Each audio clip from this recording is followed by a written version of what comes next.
اللهم صل على سيدنا محمد وأنزله المقعد المقرب عندك يوم القيامة. السلام عليكم ورحمة الله وبركاته. إلى حضرة النبي المصطفى رسول الله صلى الله عليه وآله وصحبه وسلم، وإلى كافة الأنبياء والمرسلين والملائكة المقربين، وإلى آله الطيبين الطاهرين وأصحابه الأكرمين والتابعين وتابعيهم، وإلى جميع أولياء الله الصالحين والشهداء والعلماء والفقهاء والمحدثين، وإلى سائر مشايخنا ومشايخ مشايخنا وأهل أساندنا وسلسلاتنا، وإلى أرواح أموات المسلمين وإخواننا الحاضرين والغائبين. شيء لله لهم الفاتحة. أعوذ بالله من الشيطان الرجيم. الحمد لله رب العالمين الرحمن الرحيم مالك يوم الدين. إياك نعبد وإياك نستعين اهدنا الصراط المستقيم صراط الذين أنعمت عليهم غير المغضوب عليهم ولا الضالين آمين. بسم الله الرحمن الرحيم. نوينا التعلم والتعليم والتذكر والتذكير والنفع والانتفاع والإفادة والاستفادة والحث على التمسك بكتاب الله وسنة رسوله صلى الله عليه وآله وصحبه وبارك وسلم، والدعاء إلى الهدى والدلالة على الخير ابتغاء وجه الله ومرضاته وقربه وثوابه. اللهم أنت ربي لا إله إلا أنت خلقتني وأنا عبدك وأنا على عهدك ووعدك ما استطعت. أعوذ بك من شر ما صنعت. أبوء لك بنعمتك علي وأبوء بذنبي فاغفر لي فإنه لا يغفر الذنوب إلا أنت. اللهم صل على سيدنا محمد وأنزله المقعد المقرب عندك يوم القيامة. اللهم صل على سيدنا محمد وأنزله المقعد المقرب عندك يوم القيامة. اللهم صل على سيدنا محمد وأنزله المقعد المقرب عندك يوم القيامة. Alhamdulillah. Malam ini kita sambung pengajian kitab 40 hadis peringatan tentang kubur dan kematian. Kita masuk pada hadis yang ke-19. Yang belum dapatkan kitab ada di luar sana, boleh dapatkan dulu. Kita akan bacakan satu hadis iaitu tentang kegelapan kubur. Semalam saya bagi tahu tentang takwa.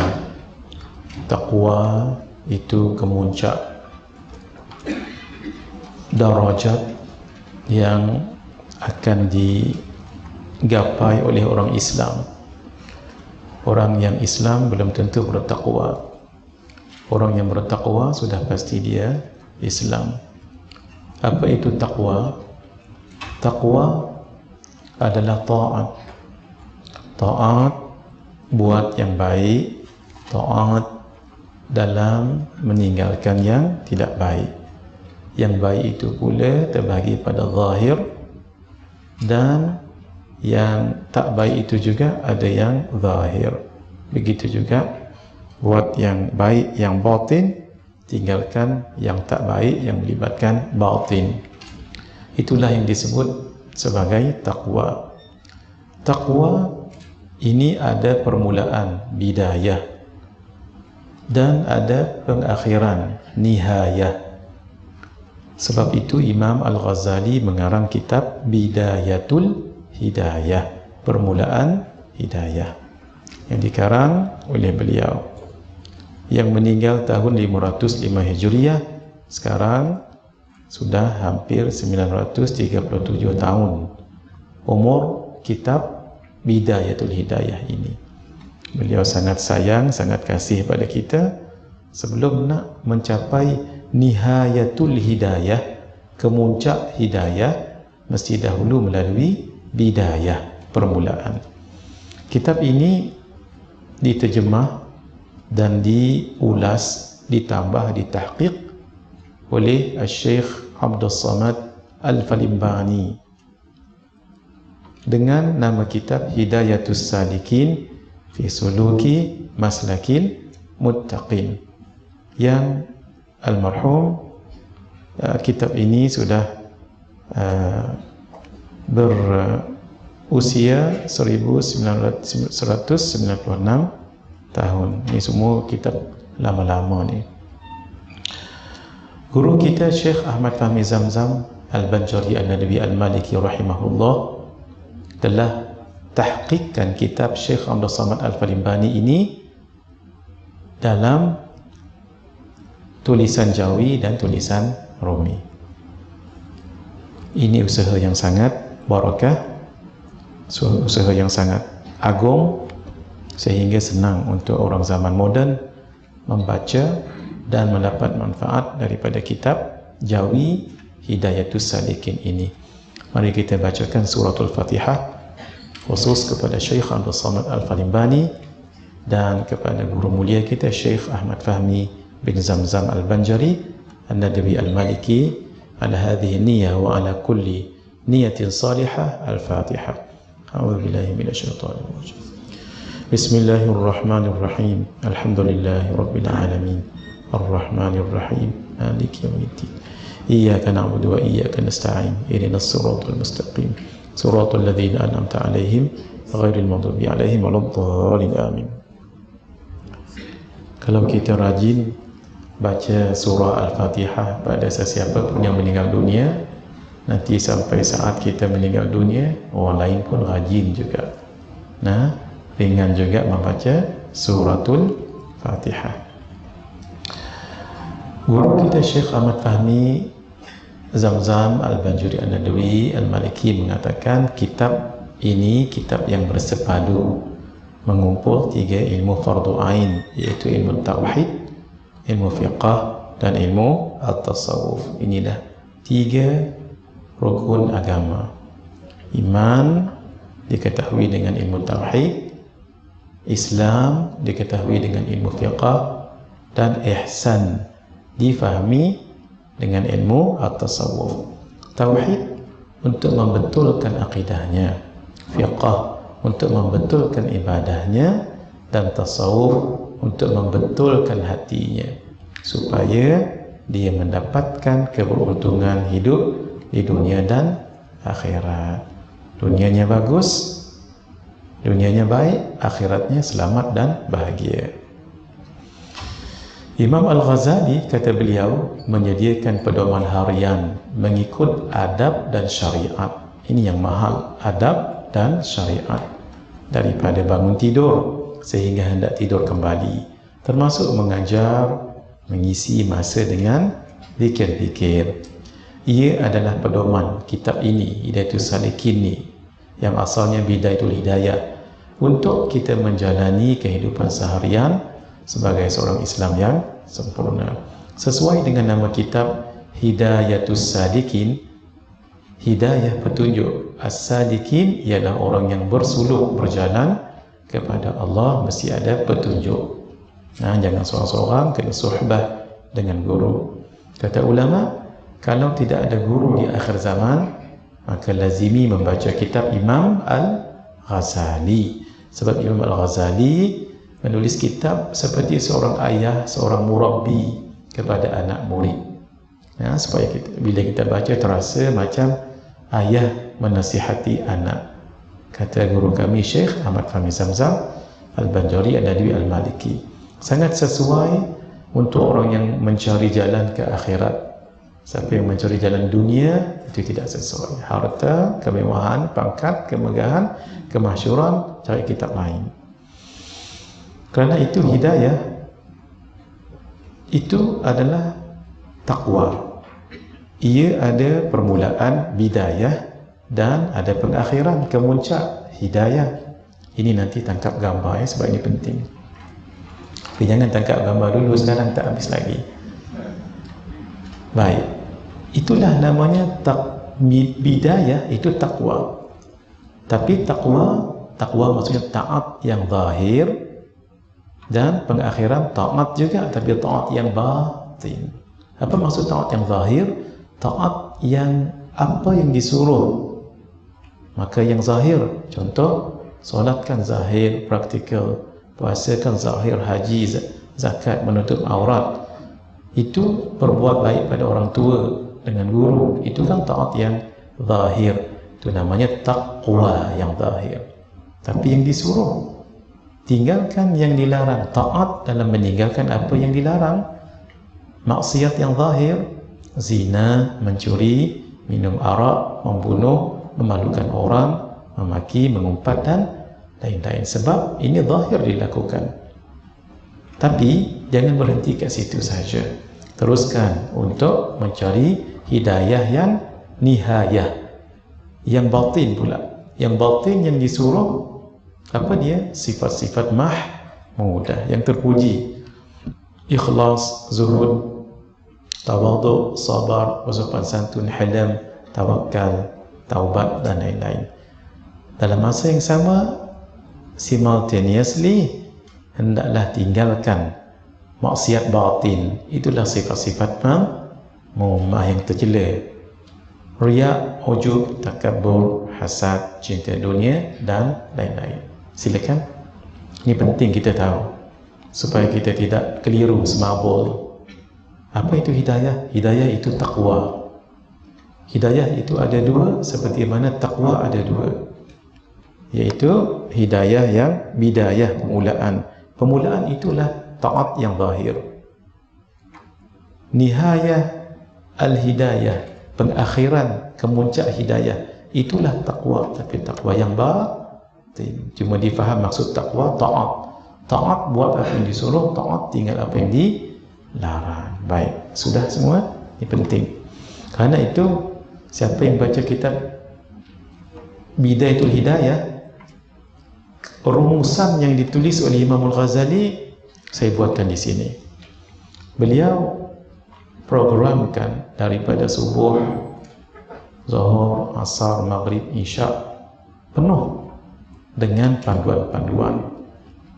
Umpamanya bangkit sebelum subuh supaya kita dapat bersedia pakai pakaian dengan niat yang tertentu. Ni setiap satu ada huraian, saya buat rumusan saja. Qada hajat, wudu, mandi hadas jika berkenaan, tayamum jika berkenaan, pergi ke masjid,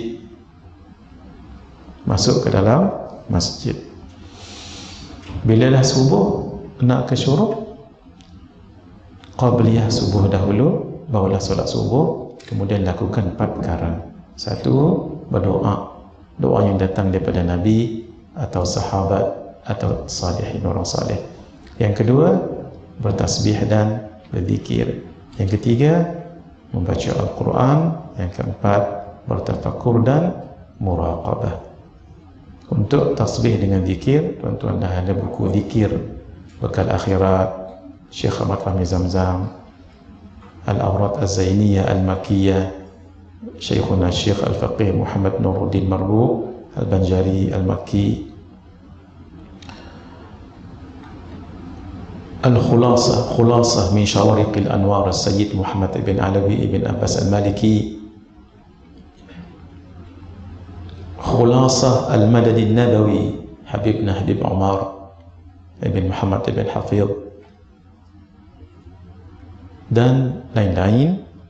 Banyak boleh kita amalkan, termasuk Al-Faqir ada menyusun juga doa-doa ini yang dibaca waktu solat. Kanzus Sa'adah boleh dibaca. Waktu syuruk dengan zuhur diisi dengan solat sunat isyraq, solat istikharah, solat duha. Kemudian isi dengan 4 perkara. Belajar ilmu yang bermanfaat. Ada 7 ciri ilmu yang bermanfaat. Malam esok saya akan kongsikan apa ciri ilmu yang bermanfaat. Ada ciri-ciri yang 7 tu, mengaji, belajar, baca buku orang tu. Kalau tak ada 7 tu jangan. Itu ciri-ciri ilmu yang bermanfaat. Ibadah sunat, amal bakti pada orang tua, pada guru. Dan kalau tak boleh juga semua itu, buat urusan sendiri. Jangan sibuk dengan orang, malah bawa mudarat kepada orang lain. Sendiri-sendiri sahaja. Zuhur dengan asar diisi dengan solat qabliyah zuhur, solat zuhur dan ba'diyah. Belajar ilmu yang bermanfaat, khidmat guru, baca Al-Quran, zikir, urusan diri. Kemudian asar ke maghrib, qabliyah asar 4 rakaat. Belajar ilmu yang bermanfaat, khidmat guru, baca Quran, zikir, urusan diri. Kemudian antara maghrib dengan isya sampai ke masjid sebelum maghrib, baca Al-Quran, zikir. maghrib, ba'di, qabliyah. Kalau sempat, tidak sempat, buat maghrib dan ba'diyah. Solat awabin 6 rakaat, nanti saya kongsikan. Kemudian belajar dan sebagainya. Untuk isya sebelum tidur, qabliyah, kemudian ba'di isya dan ba'diyah isya. Jangan lupa 4 rakaat selepas isya, jangan tinggal. 2 rakaat yang ratib, 4 rakaat yang qiyam. Belajar ilmu yang bermanfaat, baca Al-Quran, zikir. Kemudian solat witir sebelum tidur sebolehnya. Tengok orang tu lah, kalau dia kuat witir, kemudian tak apa. Kalau tak kuat, sebelum tidur. Kemudian bangkit sebelum subuh, buat solat tasbih, solat istikharah, solat hajat. Ni kalau dapat buat ni satu hari ini, Masya Allah. Masya Allah, memang orang yang betul-betul menjaga amalannya. Itu ya, usahakan, kongsikan. Yang ini kongsikan pada semua orang. Inilah yang dipesan oleh Imam Al-Ghazali dalam kitab beliau Hidayatul Hidayah. Baik, kembali tadi. Kitab Hidayatul Hidayah membicarakan tentang hidayah. Apa dia hidayah? Hidayah itulah taqwa. Dan hidayah ada permulaan, itulah taat ataupun taqwa yang zahir, dan ada pengakhiran, nihayah, itulah taqwa yang batin. Taqwa yang zahir, taat buat yang disuruh yang zahir. Apa yang zahir? Yang tadi itu. Ini semua yang zahir ni, daripada mula sampai akhir. Tapi jangan berpada itu je, dia mesti nanti sampai ke taqwa yang batin, ni hayatul hidayah. Baik, hari ini kita akan masuk perbicaraan tentang kegelapan di dalam kubur. Bismillahirrahmanirrahim. Muka surat 37. Daripada Sayyidina Abu Hurairah radhiyallahu ta'ala anhu,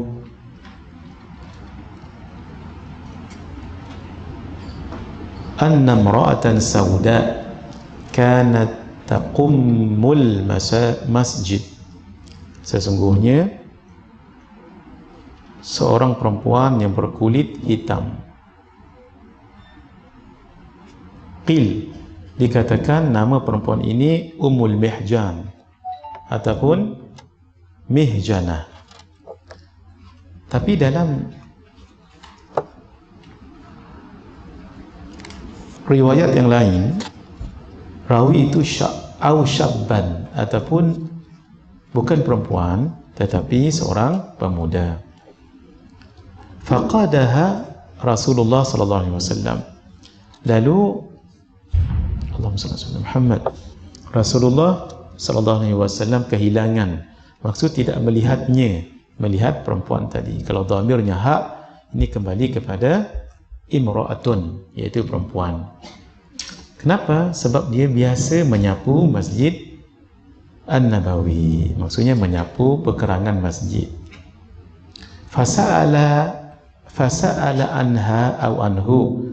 Lalu baginda bertanya tentangnya, tentang perempuan tadi atau tentang pemuda kalau dia pemuda.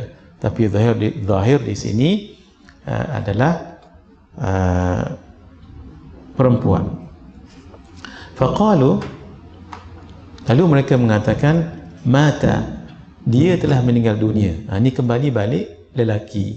Sebab kalau perempuan matat, gitu. Anyhow, kita akan ambil manfaat hadis ini, apa yang berlaku tu ya, sama ada dia perempuan meninggal ataupun pemuda yang meninggal. Qala sallallahu alaihi wasallam, Rasulullah sallallahu alaihi wasallam bertanya, afala kuntum adantumuni, kenapakah kamu tidak memberitahukan kepadaku tentang kematian perempuan tadi ataupun lelaki tadi? Qala, kata Sayyidina Abu Hurairah radhiyallahu ta'ala anhu, faka'annahum sagharu amraha aw amrahu. seolah-olah mereka meremehkan urusannya perempuan tersebut atau urusan pemuda tersebut. Maksud, perempuan tersebut bukanlah orang yang penting untuk diambil tahu tentangnya. Dia membersihkan pekarangan Masjid Nabawi je, bukan orang yang penting, yang besar pun tak. Faqala sallallahu alaihi wa sahbihi wa baraka wasallam, baginda pun bagi tahu, dulluni ala qabrihi, tunjukkan aku kepada kuburnya. Kalau di sini kuburnya, qabrihi itu lelaki pula.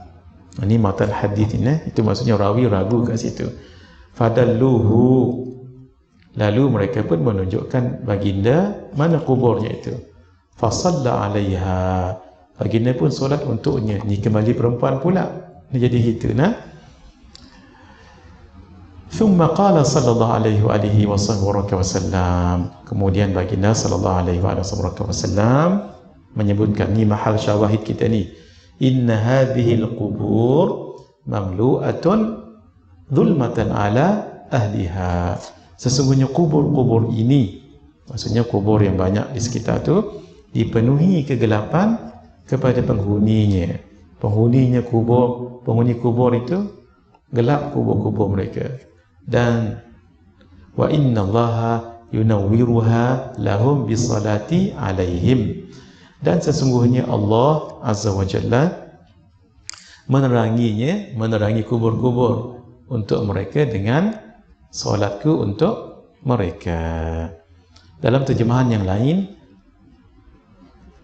dengan doaku untuk mereka. Dalam terjemahan yang lain boleh dua-dua, dengan solatku atau dengan doaku, tetapi zahir di sini solat, maksudnya solat dan doa lah. Tapi yang zahirnya adalah solat. Berkat solat Rasulullah sallallahu alaihi wa baraka wasallam, maka terang kubur itu. Situ kita faham antara amalan yang menerangkan kubur adalah solat. Sebab itu jangan ditinggal solat jenazah orang yang meninggal dunia. Baik, mari kita lihat Al-Imam Al-Qadhi Iyad.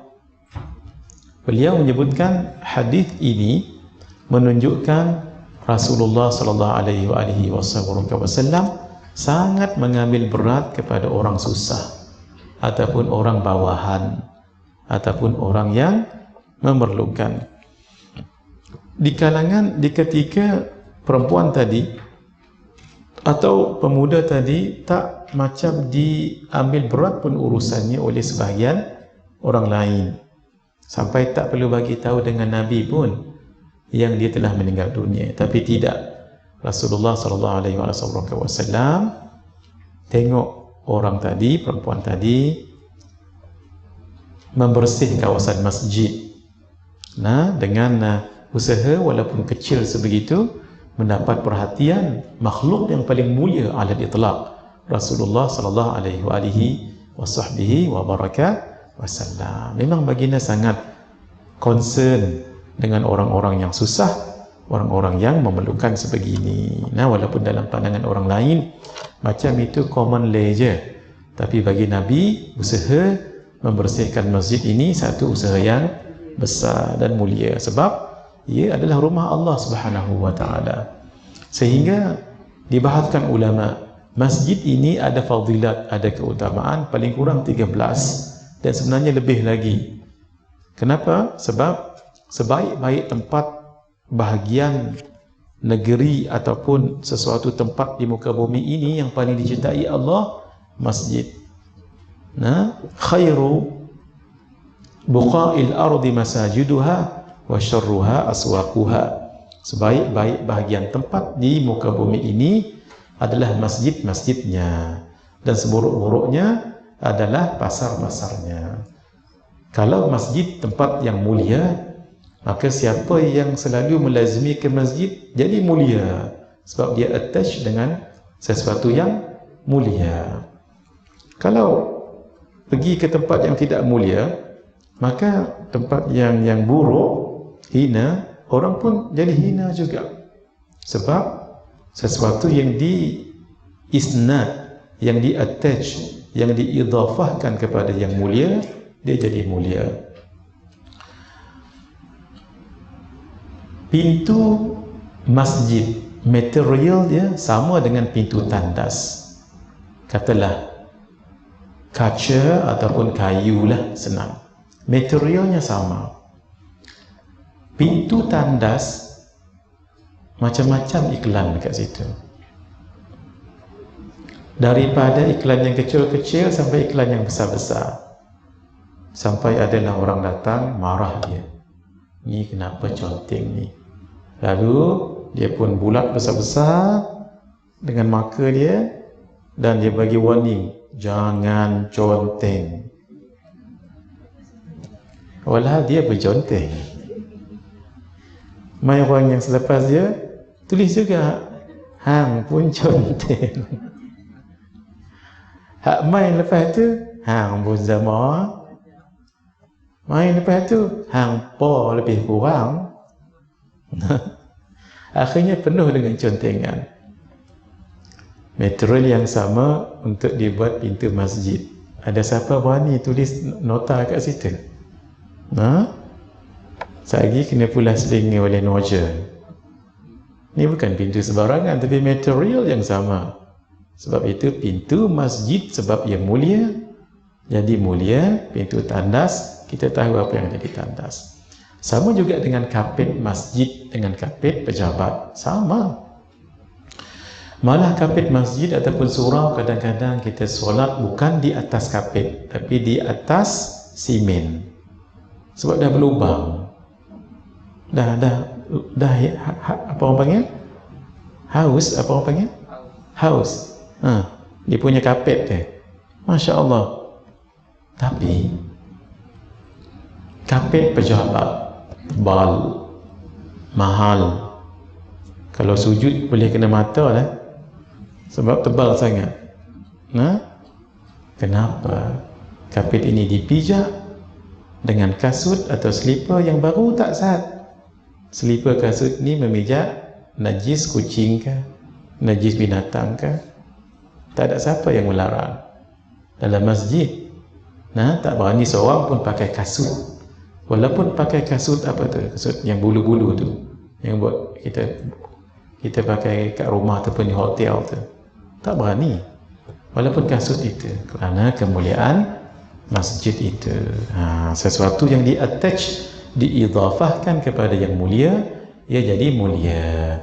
Kapet masjid, mudhafun ilaih, diidhafahkan, di-attach, didekatkan, dinisbahkan kepada yang mulia, dia akan jadi mulia. Begitulah juga orang yang selalu pergi ke masjid akan jadi mulia, sebab masjid adalah tempat yang paling mulia, dicintai Allah di muka bumi.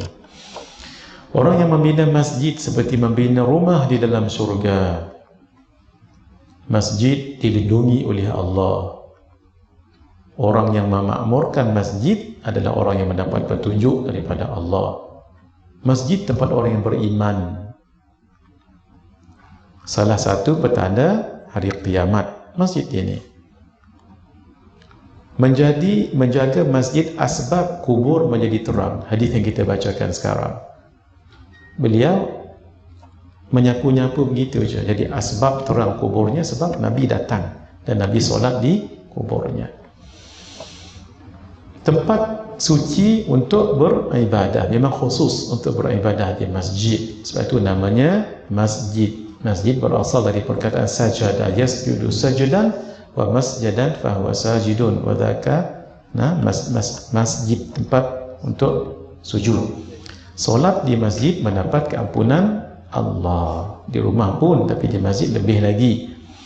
Solat di masjid mendapat pahala yang berlipat kali ganda.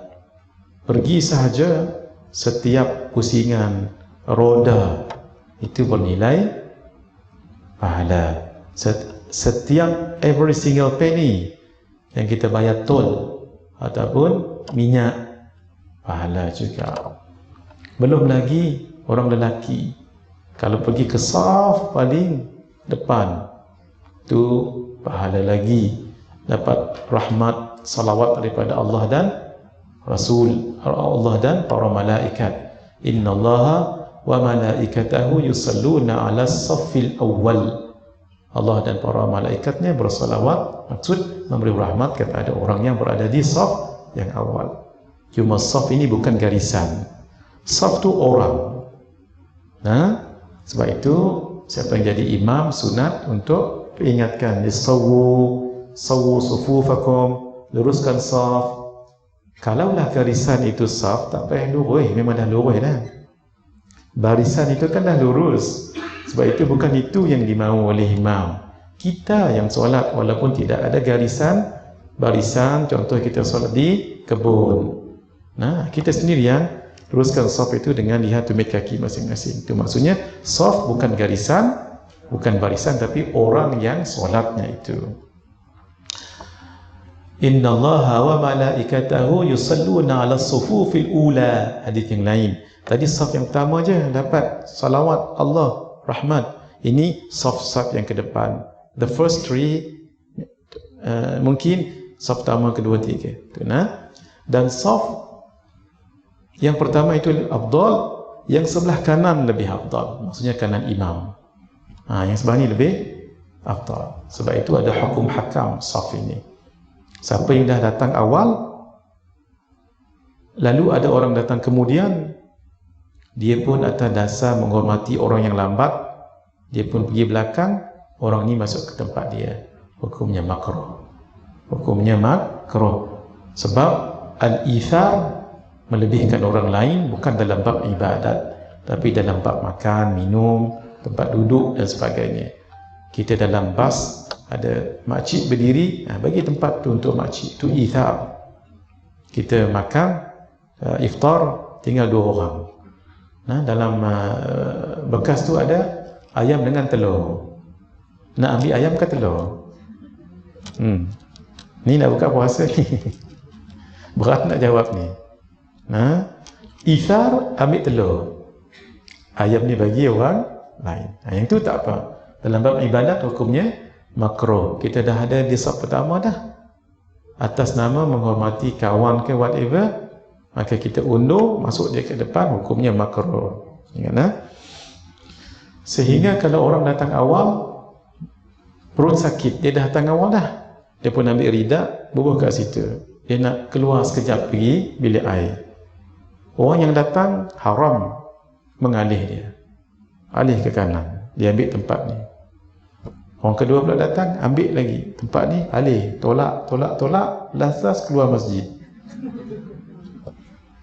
Bahaya tu, takut ada yang ICU nanti. Hukumnya makruh. Baik. Ibadah di masjid mendapatkan naungan di hari kiamat. Orang yang rajin ke masjid diangkat darajatnya oleh Allah. Ibadah di masjid mendapat pahala mujahid di jalan Allah. Sebab itu kita orang lelaki, pergilah kat masjid. Solat di rumah tu bagus, tapi di masjid lebih bagus. Kerana banyak, kalau nak cerita banyak. Malam ni bukan cerita masjid ni. Kalau saya cerita masjid boleh 1 jam. Keutamaan masjid itu macam-macam. Nah, masuk sahaja dah Allahumma inni as'aluka, Allahumma ftah li abwaba rahmatik. Abwab, melangkah kanan dia, kaki kanan, kita minta abwab rahmatik, pintu-pintu, bukan pintu, pintu-pintu rahmatmu.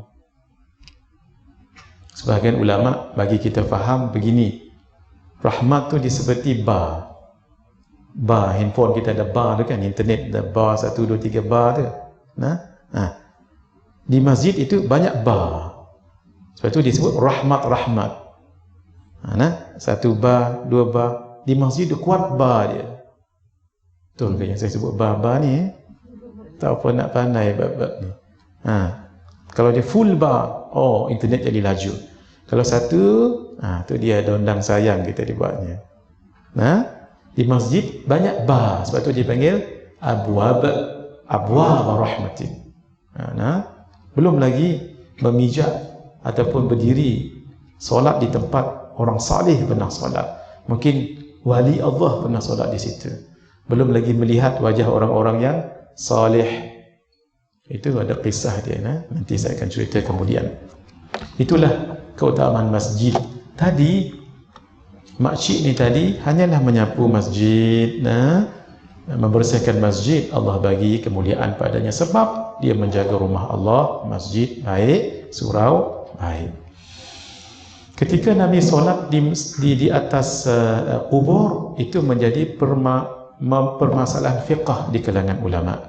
Al-Imam Badruddin Al-Aini dalam kitabnya Umdatul Qari Syarah Sahih Al-Bukhari, beliau mengatakan boleh solat jenazah di kubur. Di antara imam yang membolehkannya Imam Syafi'i, anak murid beliau Imam Ahmad, Imam Ishaq ibn Rahawayh. Ada yang membaca Rahoyah. Beliau adalah guru kepada Imam Al-Bukhari. Imam Abdullah ibn al-Mubarak, beliau juga mengatakan boleh jika jenazah telah dikebumikan tetapi belum disolatkan. Boleh di situ. Kemudian Imam Ibnu Allan dalam Syarah Riyadhis Salihin menyebutkan sesungguhnya kubur penuh kegelapan kerana tidak ada tingkap yang boleh dimasuki cahaya. Bagi kita faham mudah, sebab kita tengok kalau boleh difaham, tingkap kalau buka adalah cahaya, kalau tak gitu. Sebab tak ada tingkap yang boleh dimasuki cahaya. Ini untuk mendekatkan zihin, pemahaman. Tidak boleh meneranginya melainkan apa? Amal soleh dan syafaat yang diterima maksud daripada Allah Subhanahu wa taala. Maksudnya syafaat tu boleh, maksudnya Allah yang bagi. Tapi yang terimanya kita, jadi syafaat yang diterima daripada Allah Subhanahu wa taala. Oleh kerana kubur ini gelap, bagi dia terang. Apa amalan untuk menerang kubur? Kita kongsikan sedikit, banyak tapi kita kongsikan sedikit. Satu, secara umum semua amal soleh, sebutlah apa sahaja, boleh menerangi kubur. Tapi lebih khusus sabar dan solat.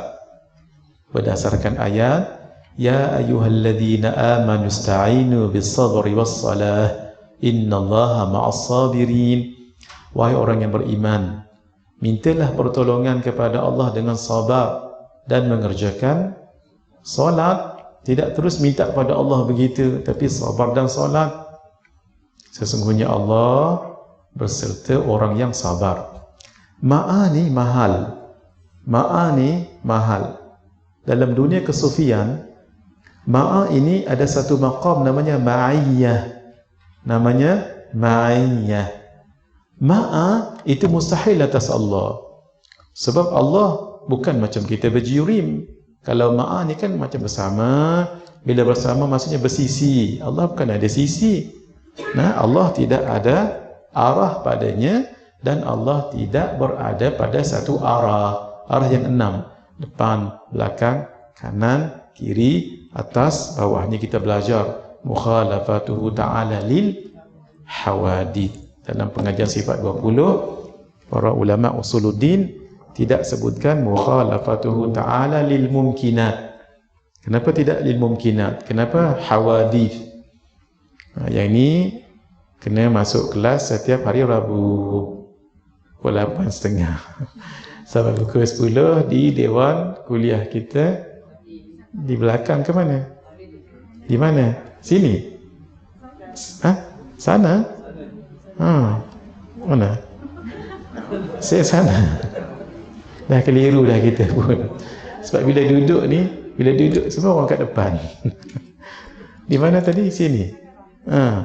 Yang penting dekat masjid ni, jangan cari Masjid Ridwan, jangan. Setiap hari Rabu pukul 8.30 sampai pukul 10 kami mengaji sifat 20. Kalau ada kesempatan silakan hadirin. Supaya kita kenal Allah Subhanahu wa taala. Orang yang mengaji sifat 20 ni tanda Allah sayang kat dia. Kenapa? Sebab Allah nak dikenali.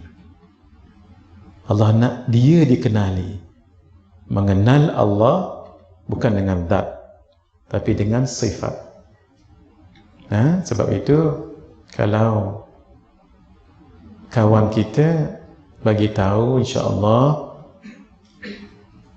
anak dia nak berkahwin dengan somebody. Siapa? Kawan itu nama siapa? Namanya Jamilah. Maaf kalau ada nama Jamilah sini. Namanya Jamilah. Nah, ataupun anak lelaki kita bagi tahu, Umi, saya ada kawan special lah Umi. Oh, siapa? Namanya Jamilah. Apakah ibu dan ayahnya Umi tadi terus oh bagus budak itu ataupun calon itu tu. Sebab namanya Jamilah. Jamilah maksudnya cantik. Nah, nama cantik lah, tapi belum tentu cantik sifatnya. Sebab itu seseorang itu dikenal bukan kerana namanya tetapi sifatnya. Namanya Jamilah. Apakah perangai dan sifatnya juga Jamilah? Nah, itu satu persoalan. Begitulah. Orang yang belajar sifat 20 itu satu tanda Allah kasih kat dia. Kerana Allah nak dikenali, mengenal Allah dengan sifat. Sebab itu kita belajar sifat 20. Sifat Allah bukan hanya 20 sifat kesempurnaan, banyak. Itu yang disebut sebagai ijmali. Secara tafsilinya 20 sifat. Nah, seperti yang disebut oleh ulama-ulama usuluddin. Nah, begitu. Jadi kita belajar sifat 20, sifat salbiyah, mukhalafatuhu ta'ala lil hawadith, tidak mukhalafatuhu ta'ala lil mumkinat. Kenapa? Sebabnya kalau disebut hadith itu juga merujuk kepada makhluk, tapi makhluk yang sudah ada. Cucu kita yang ke-15, cucu kita yang ke-15 belum ada lagi. Jadi itu disebut mungkin. Mungkin itu mungkin sayujad, mungkin dia ada tapi tak ada lagi. Sebab itu Allah bila kita mengaji sifat 20, mukhalafatuhu ta'ala lil hawadith, bukan lil mumkinat, supaya senang kita buat pertimbangan, perbandingan akal. Allah tidak sama dengan yang makhluk, tapi makhluk tu dah ada. Apa makhluk tu? Manusia, jin, tumbuh-tumbuhan, binatang, lain-lain. Senang kita nak buat perbandingan. Tapi kalau makhluk yang belum ada lagi kan payah tu. Itu rahsia kenapa digunakan hawadith, tidak mumkinat. Yang pentingnya belajar sifat 20 itu Allah nakkan kita kenal, dan bila kita kenal Allah maka lebih mantap lagi tauhid kita pada Allah Subhanahu wa taala. Jadinya Allah tidak bersisi. Jadi ma'iyatullah, kebersamaan Allah itu satu pangkat yang tinggi dalam dunia kerohanian. Macam mana nak sentiasa bersama dengan Allah? Sabar, sebab Allah bersama dengan orang yang sabar. Yang kedua, membaca Al-Quran. Nanti dalam kubur Al-Quran menjadi peneman, kawan. Bukan tu je, menjadi pembela ketika ditanya dua malaikat, dan menjadi lampu yang terang di dalam kubur. Wa anzalna ilaikum nuran mubina, dan telah kami turunkan kepadamu cahaya yang terang benderang, iaitu Al-Quran yang bawa petunjuk. Di ketika lain Nabi SAW menyebutkan wassalatu nurun, solat adalah cahaya. Tadi kan kita sebut solat tadi tu. Kita solat, banyakkan solat. Maksud saya solat sunat, solat wajib tu memang dah kena solat sunat, especially bulan Ramadan ini. Wassadaqah burhan, dan sedekah adalah bukti nyata. Bukti nyata orang tu beriman. Sebab orang yang beriman dia banyak bersedekah. Buktinya dia percaya pada Allah, janji Allah, ma naqasat sadaqatun min mal.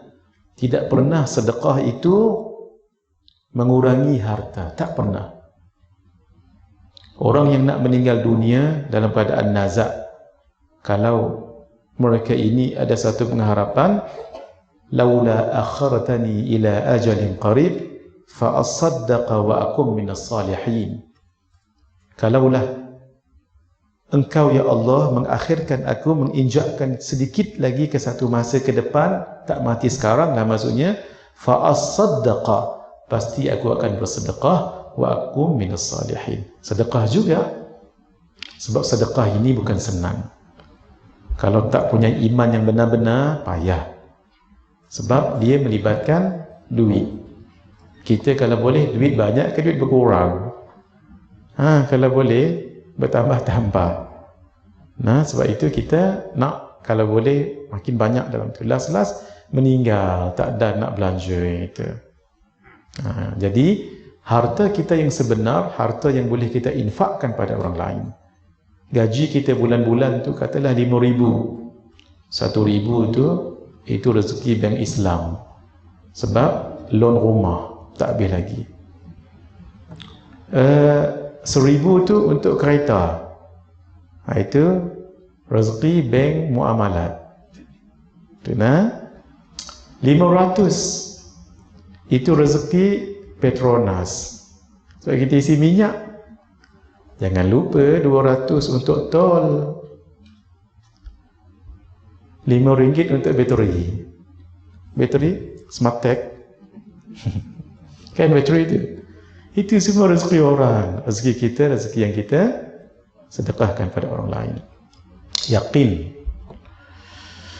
Orang yang bersedekah tidak pernah jatuh fakir. Malah bertambah-tambah hartanya. Sampai dia terkejut, main mana tak tahu. Kalau dia ada duit 100, lalu dia sedekahkan RM10, zahirnya, akaunnya jadi berapa ringgit? RM90. Berkurang ke bertambah? Berkurang. Tapi hakikatnya bertambah. Kenapa? RM10 tadi itu akan dibalas Allah dengan RM100. Sebab likulli hasanat bi asyri amthaliha. Satu kebaikan Allah balas dengan 10 baik daripadanya. Bermakna kalau RM10 berapa? Surat RM10 darab dengan 10 berapa? 100. Jadi duitnya tadi zahirnya RM90, tapi sebenarnya dalam akaun akhiratnya berapa? RM190. Itu sebab itu tak pernah kurang harta orang-orang yang bersedekah itu. Was-sabru diya'un, dan sabar adalah sinar yang akan menerangi kubur kita juga. Wal Qur'anu hujjatun laka aw 'alaika, dan Al-Quran pembela pada kamu. Jangan tinggal baca suratul Mulk setiap malam, jangan tinggal. Jangan, ni pesan sungguh-sungguh ni untuk diri yang bercakap dengan tuan-tuan sekalian. Mengantuk lagu mana pun baca. Lah ni senang sangat. Sebab kalau mengantuk sangat, tak bawa mushaf, buka handphone, download ataupun pasangkan suratul Mulk. Biar dia baca, kita pun ikut sekali. Dia jadi guru kita. Nah, sama-sama driving, nak sampai kat rumah. Sebab kalau di rumah mata dah berlipat-lipat, dia duk nampak tilam saja. Baik kita habiskan sebelum sampai ke rumah. Tabarakalladzi biyadihil mulku wa huwa ala kulli syai'in qadir. Lampu merah. Nah. Supaya terisi masa itu. Jangan tinggal. Suratul Mulk jangan tinggal. Ataupun dia akan tuntut nanti sebab tak dibaca. Sebahagian ulama mengatakan haji dan umrah boleh juga menerangi kubur, seperti hadis yang disebutkan oleh Imam Ibn Kathir dan Imam Al-Qurtubi. Sebahagian yang lain mengatakan doa solat jenazah.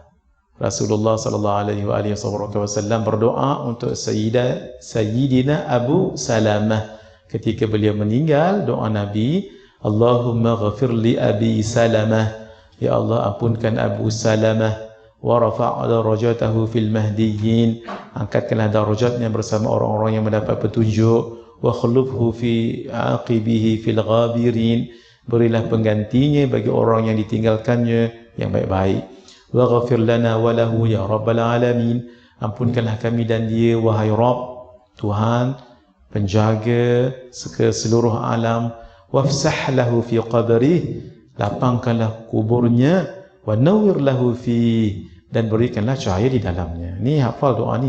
Doa ni tangkap, nanti bila dikubur boleh baca doa. Tapi jangan sebut Abi Salamah. Allahumma ighfirli Haji Ahmad. Boleh sebut nama dia. Baik. Sudah tangkap gambar. Kita tutup majlis ini dengan amalan. Mudah-mudahan di malam-malam nak menghampiri malam 10 ini, untuk kita baca setiap malam pada 10 malam terakhir. Baca daripada sekarang pun tak apa. 1. Allahumma innaka afuwun karim tuhibbul afwa fa'fu anna. Allahumma inna nas'aluka al-afwa wal afiyata wal mu'afata ad-da'imata fid dunya wal akhirah. Ummina Sayyidatina Aisyah bertanya, ya Rasulullah, kalau saya sempat, lau adraktu Lailatul Qadri, kalau saya sempat bertemu dengan malam Al-Qadar, Lailatul Qadar, madza aqul, apa yang aku baca? Nabi katakan, quli, bacalah, Allahumma innaka afuwun tuhibbul afwa. Hadis begitu, tidak sebut karim. Ulama mengatakan tidak mengapa. Allahumma innaka afuwun karim tuhibbul afwa fa'fu anni. Sebab Nabi ajar kepada ummina Sayyidatina Aisyah. Untuk kita guna tak apa. Ya Allah, innaka afuwun, sesungguhnya engkau maha pengampun, karim, yang sangat mulia, tuhibbul afwa, engkau suka pada pengampunan, fa'fu anni, ataupun maka ampunkanlah kami. Kata ulama, cantikkan, sambungkan sedikit, Allahumma inna nas'alukal afwa, ya Allah, sesungguhnya kami memohon kepadamu keampunan. Kan sama keampunan tadi tu. Sebab orang yang dapat keampunan senang dia berbuat amal, jernih hatinya, senang nanti nak dapat Lailatul Qadar. Dia tersemangat untuk buat Lailatul Qadar. Dia jangan-jangan tunggu Lailatul Qadar, nak kena Lailatul Qadar, tertidur pula dah Maggi 2 bungkus, roti john 2 keping. Wal afiyah, dan afiyah. Afiyah ni bukan kesihatan je tak. Maksudnya keselamatan, kebaikan, kelancaran, harta, anak-anak yang baik, rumah yang selesa, kawan-kawan yang baik, tidak ada yang hasad dengki. Itu maksudnya afwa, itu maksudnya afiyah. Bagus nama anak afiyah. Afiyah ni bukan afiat tubuh badan je tak. Afiat maksudnya rezeki kita lancar, hubungan dengan orang bagus, kucing-kucing pun suka dengan kita. Pokok-pokok pun pokok-pokok pun boleh kita bercakap dengan pokok tu dan mahu dia tumbuh dengan elok. Makcik kepada zawajah saya, kalau dia tanam semua jadi. Lepas tu saya tanya, kenapa, apa rahsia makcik? Dia kata pagi-pagi bercakap dengan pokok. Apa khabar pokok? Tapi jangan kuat sangat, takut nanti viral. Dia pun makhluk juga walaupun bukan manusia. Siram dia, kasih dia, siram pokok kita dan pokok jiran juga. Sambil-sambil kan payah sangat kan. Jadi afiah tu penting dalam kehidupan. Afiah maksud sihat tubuh badan, sihat wang ringgit, sihat jawatan, sihat kenalan, sihat pekerjaan, whatever. Sebab tu afiah ni jangan tak diminta. Sebab itu kalau bertepatan dengan Lailatul Qadar, makbul doa ini, semua lancar. Wal mu'afatad daimah, dan pelindungan yang berpanjangan di dunia dan akhirat. Di dunia daripada makhluk, di akhirat daripada siksa kubur dan fitnahnya dan azabnya.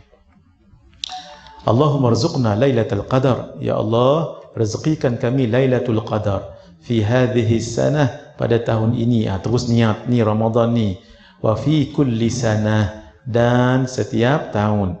Tapi jangan dapat lailatul qadar je, sebab tu kita lanjutkan sedikit doa, wa inna ala qiyamiha, dan bantulah kami untuk membangunkannya. Ni tengok lailatul qadar, apa pengsan dia beramal di dalamnya. Qiyamiha, qiyam maksudnya membangunkannya dengan tarawih, dengan witir, dengan nawafil, wa ihyaiha, dan menghidupkannya. Kalau boleh malam ni jangan tidur. Kalau tidur pun tidur duduk. Tidur duduk. Jangan tidur di kerusi duduk, jangan. Tidur duduk kat mana-mana. Dekat kerusi jangan, kerusi sofa jangan. Itu nanti pukul 10 bangun. Maksud saya dekat lantai. Dan alam tu siapkan. Kalau nak tidur pun lah. Kalau tidur di atas tilam itu, Masya Allah, takut nanti terlepas. Sahur pun terlepas. Sayang ni Lailatul Qadar ni, sayang. Nanti kita bincang. Kita habis malam 27 kan, malam ganjil. Nanti saya akan bicarakan khusus tentang Lailatul Qadar, dan insya-Allah kaedah ulama untuk mendapatkannya sebagai panduan. Bukanlah exactly begitu, tapi paling kurang kita ada panduan daripada tak tahu apa-apa. Dan panduan ni bukan saja-saja daripada ulama-ulama.